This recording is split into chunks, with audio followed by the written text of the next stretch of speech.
So my profession is also teaching because it's in my DNA. And I take pride in the fact that I never have a script and I'm spontaneous, and I always feel my students and say, I engage in conversations. So when I was asked to do this, I was thinking, just like my 7 colleagues and friends and family stood here, every year I'm usually at Park East Synagogue, or I'm at Fifth Avenue Synagogue, or wherever I am, I light candles. So when I was asked, I said, sure, I'll talk. You know, I thought talk is Baruch Atah Adonai, and that's it. I didn't know that I was going to really talk until 2 weeks I'm in the synagogue and I hear the rabbi, thank you very much, announce the special speaker is going to be on the day of the Shoah. I went, he's not talking about me, is he? Because I've never spoken in public about a subject that is very difficult. So, for the first time, I wrote a script. I don't know if I'll be able to read it because I don't know how to read that well, a script. But I'm going to try to stay within it because it's many, many years of living with 2 parents who are both Holocaust survivors. And so, my life as a child of Holocaust survivors was heartbreaking and confusing almost every day of my life. How could intelligent, educated doctors, lawyers, humans murder millions of our people? Since I was 3, 4 years old, is what I asked myself almost every day. How could this happen? I had a mom that cried every day for her mother, for her brothers, for her sisters. My mom was 16 when the German Gestapo entered their apartment. And in Czechoslovakia, on Passover, pack your bags and leave everything else behind, they shouted. Her mom, Rachel, her grandmother, Esther, and 2 sisters and a brother packed and left on a train to the camps of Auschwitz. Upon arrival, Mom would tell me there was this tall doctor. His name was Joseph Mengele. And with his huge shepherd on his left side, she would tell me, he had this big stick. And as the family was arriving, he pointed some to the right, some to the left, selecting some who looked to him like they would be strong enough to survive the work camp.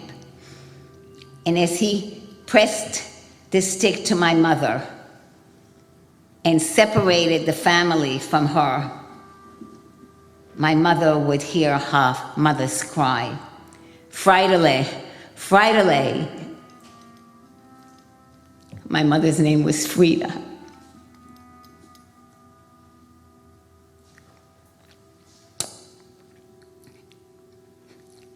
They were separated forever for my mother to remember and share with us all my life. He only chose healthy, strong girls he needed for his slave work. The old, young, and weak were sent to the gas chamber. This was Dr. Joseph Mengele. My mother would describe him, the look on his face. There was no empathy, there was no pity. My mom would describe the awful smell and stench of burned bodies. I heard it hundreds of times. I could almost smell it myself. She would tell it to me in disbelief. And here's what she would say, Rabbi, I was there and I can't believe what I was seeing. I can't believe the sounds, the cries. I can't believe it, and I was there. She knew immediately where her family was headed as she got separated from her mother. So I was brought up with many, many stories. And one that I particularly remember was the shaven heads to all the girls. And the Gestapos, the SS, made them stay outside for hours and hours in the cold, in the wintry cold. And every day, she would wake up on the floor with more dead bodies and more dead bodies. But she felt lucky. She felt lucky because she would tell me, Mama Lashaina, I'm so glad I was born in a poor home where she was the oldest. She was 16. And she looked after her brothers and sisters.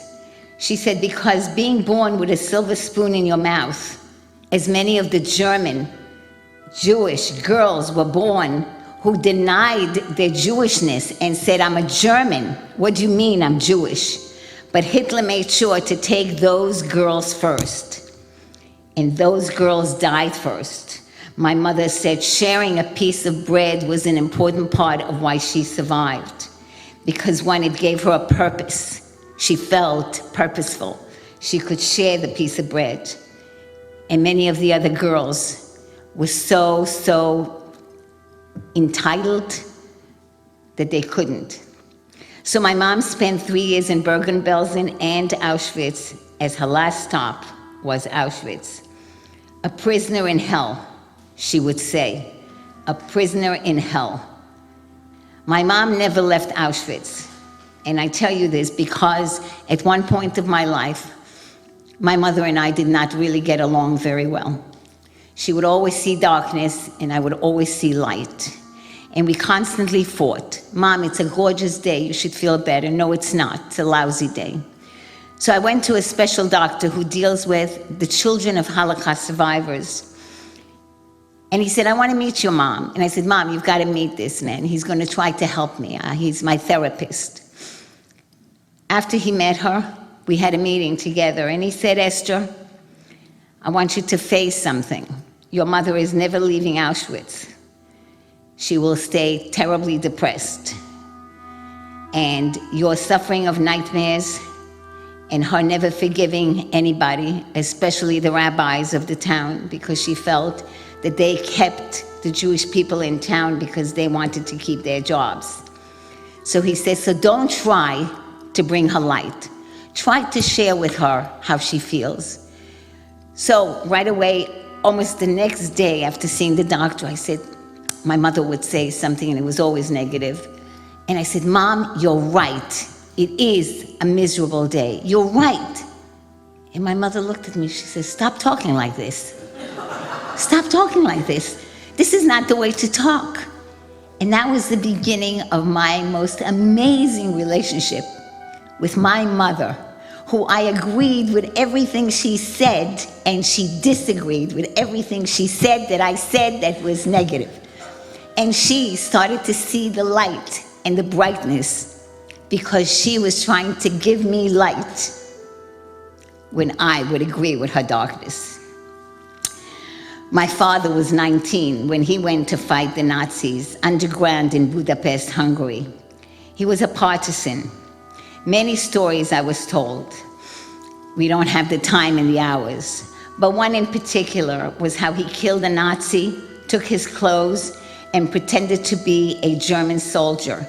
And how worried he was that, God forbid, they'll find out that he doesn't really speak German.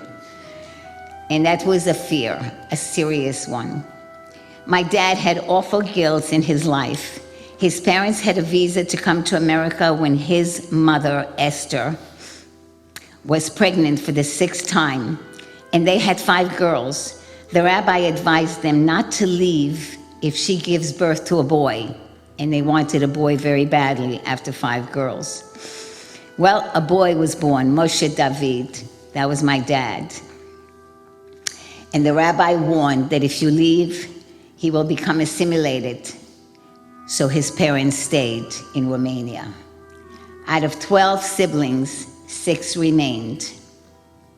The rest of the family was exterminated in the different camps. Liberated in 1945, both my parents, sent to a DP camp with all the survivors in Italy, my parents met. God was the matchmaker, my mother would proclaim. And I was produced in Italy. Dad was born with a magnificent voice and wanted to be an opera singer and go to America. Mom was a realist and practical. She said, a singer will never make enough money. And survival was important and making money was important. She also liked the fact that Dad learned a trade in Budapest. He was a knitter, a mechanic, a designer of knitwear. My father always said, your mother didn't really love me. She just fell in love because she knew she could do business with me. And my mom was trained to be a dressmaker and designer when she was 12, 13, 14. What a perfect match to create a joint venture in order to survive. My entrepreneurial DNA was created that moment. Mom wanted Israel, and Dad was too much in love to fight her. So they went to Israel. Mom and Dad were on the Exodus boat, which then returned to Cyprus. When my mother was 7 months pregnant with me, they did finally land in Palestine in 1946. They were arrested and they were put in a prison camp called Atlit. So I always tell all my friends, I was born in a prison camp, and that's why I need my freedom. And I do whatever I want, whenever I like, as long as Hashem says it's okay. Dad immediately enlisted in the Haganah and fought in the War of Independence. And in May 1948, Israel was declared a state. Dad claims he was short on bullets and had to fake some of the shooting and would spend hours talking to me about the shootings. So for the next 10 years, my parents worked 6/24 in Israel. Dad was very orthodox, and that's why the 6 is there. My room had a knitting circular machine that worked day and night. My mom became a designer to the Habima stars, which is like the Broadway stars. And they were creating beautiful high couture knits and became famous in Israel, famous enough to be asked to come to America, and was sponsored by the high network Jewish brand known as the Jonathan Logan and Chevy Chase. During that time, Dad was terribly wounded in the Sinai War of 1956, and having to give back the Suez Canal after most of his friends died was devastating to him. As a Holocaust survivor, a witness to the fighting, the Independence War, the 1956 war, he finally said to my mother, let's take the sponsorship. He was done with war. October 1958, we came to America for a better life. With $500, lots of hopes and dreams, they became my role models. Worked 6/24, Shabbat had to be observed, neurotic workaholics. Mom's dresses were in the Bloomingdale's windows with her name, Frida Originals by Chevy Chase. How proud they were. When they rented a building, 1 full block on Jamaica Avenue, 20901 Jamaica Avenue, the American dream became a reality. They bought the entire building, and that too became my model for purchasing real estate. How can you ever be a tenant? You always have to own your real estate. It was always at home. Working hard, resilience, sink or swim, it was all about surviving, thriving, succeeding. It was all about thriving, succeeding. And they sure succeeded in their business. Escaping the pain of the Holocaust through the collaboration, They gave no time for personal emotion. There was very little emotion at home. It was just work, work, work and succeed. But unfortunately, their personal life was heartbreaking. Their vision and creative talents and determination helped ease their pain until November 5th, 1976.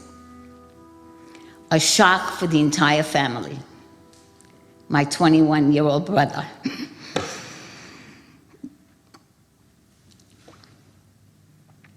Eli committed suicide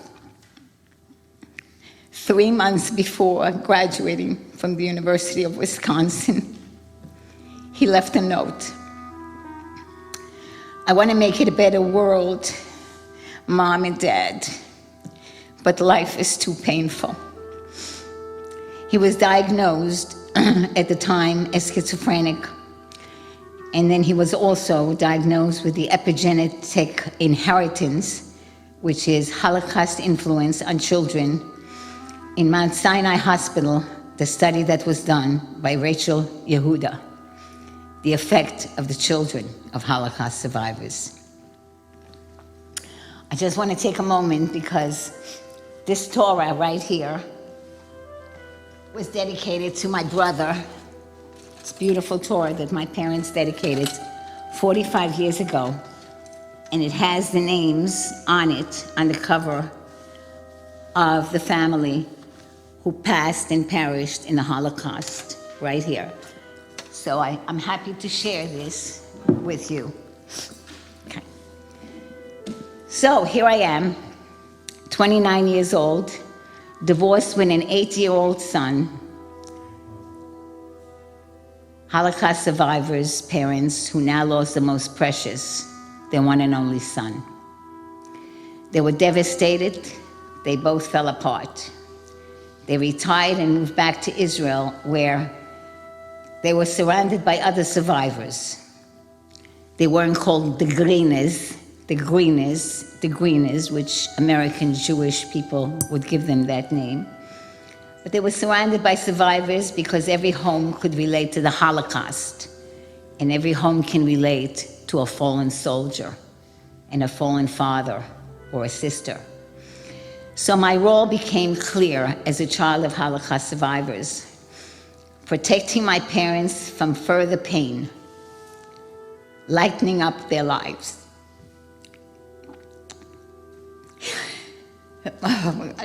Bringing them as much joy as possible.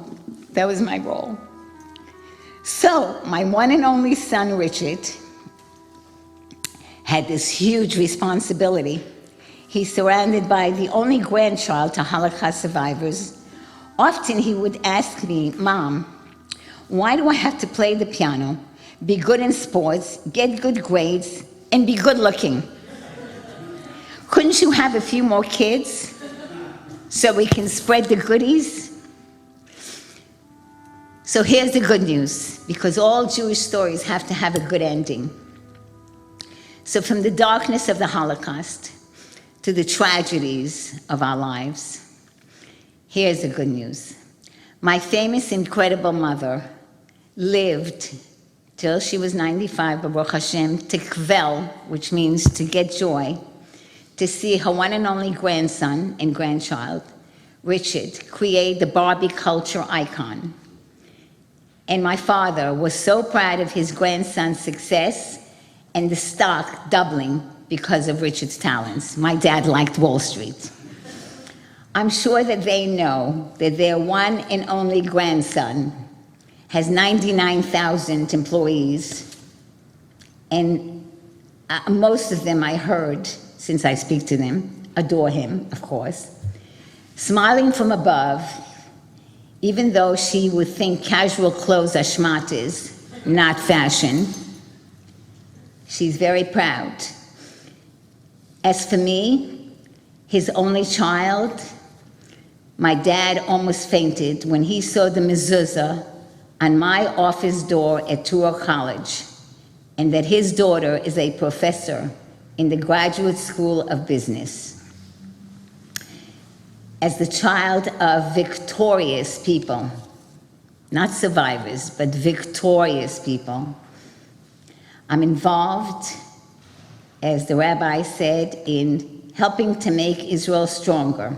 That's my mission. And now, we all must not only remember,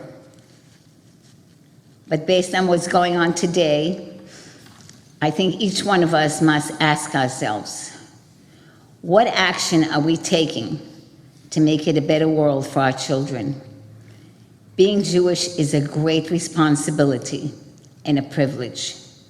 And I'm so honored and so proud of my people. I want to thank everyone that showed up and is on the Zoom to remember that taking action and being proud of who we are will keep us strong and united. Am Yisrael Chai. Thank you very much. Am Yisrael Chai.